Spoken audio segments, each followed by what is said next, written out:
Hey everybody, what's up? My name is Tim Michael and welcome to another video from Tim Michael Arts on YouTube and of course my website timmichaelarts.com, where I put up tons of tutorials on how to draw, work in Illustrator, Photoshop, and especially how to draw digitally with a tablet.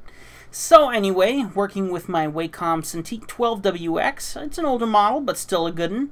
I got a character from the couple more recent movies from Thor and the Avengers, and I figured I'd go ahead and draw them out. You might recognize them already, but if you don't, enjoy the ride because we have 10 minutes of video where I'm going to explain to you what I'm up to. Of course, working on the pre-sketch, and I guess if you are an oil painter, working with more of an underpainting, and of course putting in some text that totally gives it all away. And I really just wanted to caricaturize him out. Loki has a very, well, first off, the actor has a very unique face, very bony structure, and I figured I'd go ahead and try and caricaturize it as much as possible. If you look at his picture, I'd say looks much more handsome than this drawing does, because this one's kind of really pulling off of his features and really exaggerating them in a big way. So for all of you fangirls and guys who are a fan of Loki and do not like this look, remember, it's just a caricature. But what I'm doing now is just going through and inking with a hard brush that is set to pen pressure, so that it reads the size of the brush. Every time I push down, I can get thick lines to thin lines, or thick to thin, thin to thick, or whatever. And just going ahead now and filling in my blacks. I am a big fan of comics. I don't read comics, admittedly, but I love the art style where a lot of black fills are used, and I try to use that as much as possible in my artwork. So you'll see areas like in the hair especially and things like that where I really don't want to go into detail. I just want to do black fills. So you'll see that like I did in Loki's ear and stuff like that, and you'll see more here in a second. Alright, let's go over with the top painting. New layer, and filling in a couple of the details, putting the hair in more of a gray tone than a black tone. That way the outlines can still stand out even though I've painted them in. And let's get this hair fixed over on this side over here, and of course get that colored in with some gray as well. Nice thing is just using my color picker, going and selecting the gray from the other side and filling it in. I am working from a reference photo. If you're interested in seeing that reference photo, just go ahead and look up Loki in Google, and that picture will be one of the ones on the top. I personally just liked how it looked and figured I'd go ahead and copy it with more of a caricature form. I really like how lean Loki is. I really wanted to pull off the neck and dropped shoulders and heavy cheekbones and structuring like that, and that's why you're seeing me filling in a lot of the shadow areas from the sketch that I did just of the enhanced cheekbones.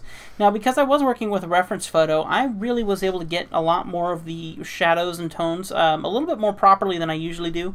Usually a lot of these characters I'll draw from out of the top of my head, I guess would be the proper term, off the top of my head, and so I usually don't get the exact shadowing. So this is much more just copying what I'm seeing, but at the same time adding my own little touches by doing the caricature form of Loki, or of course the actor, which of course his name is not coming to the top of my head, and I'm sorry about that.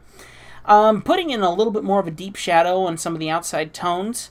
And I must have walked away because everything froze up. I'm sure I'll be back momentarily.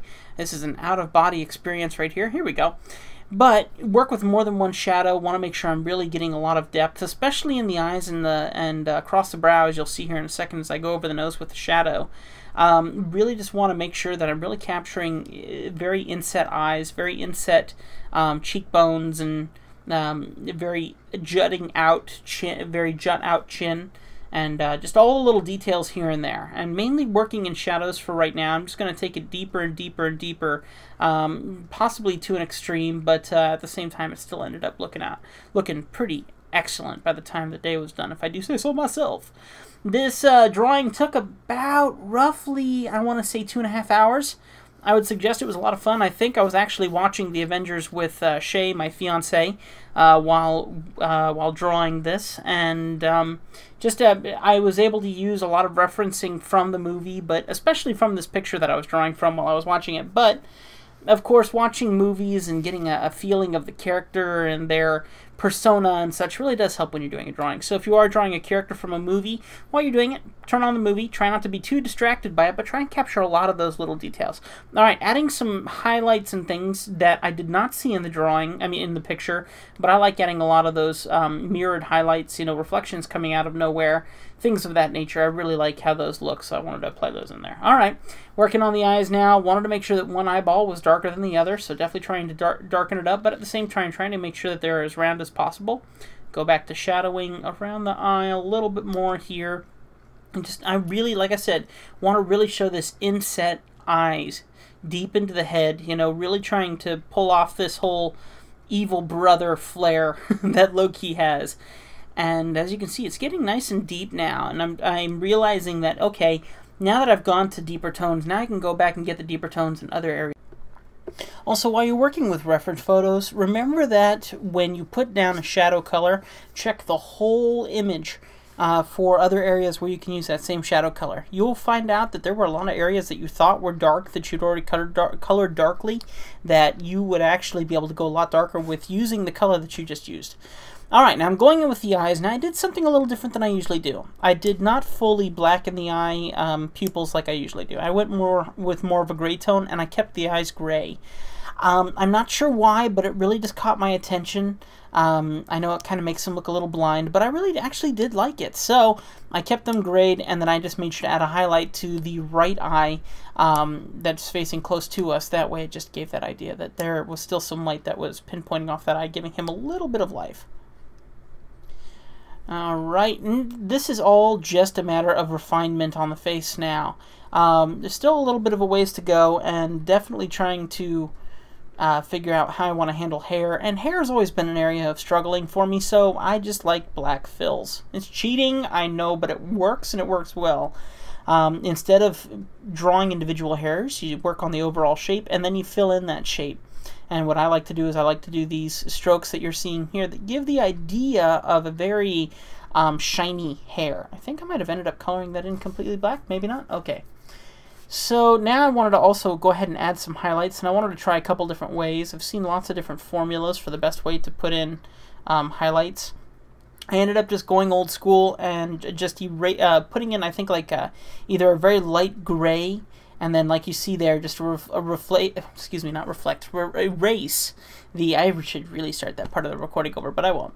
Just simply put in that light tone and then erase some of the outside with an airbrush eraser. That way it left over a little bit more of a gradient shine.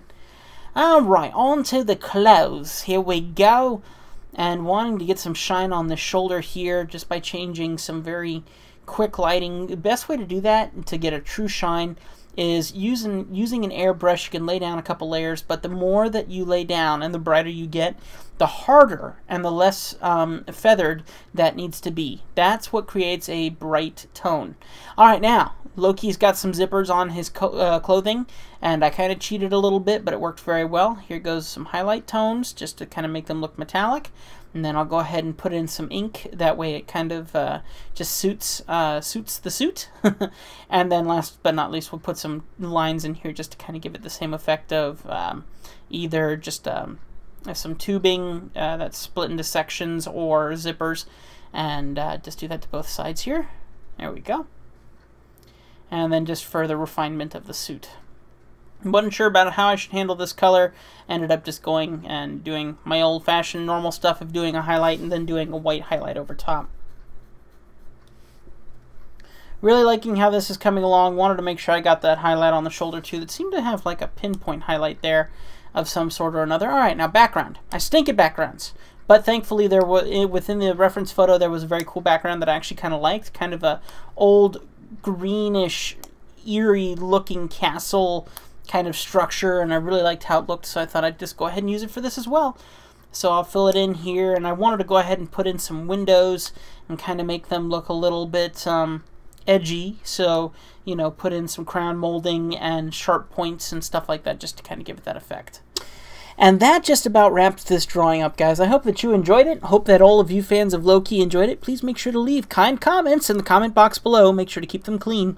Also, if you guys like art and you want to learn a little bit more about my style and how I work in Photoshop with digital tablets, make sure that you go ahead and stop over at my website, timmichaelarts.com, where I have tons of tutorials on how to draw caricatures, cartoons, and illustrations, including working in Illustrator and soon to come Autodesk Sketchbook Pro, the Copic Edition.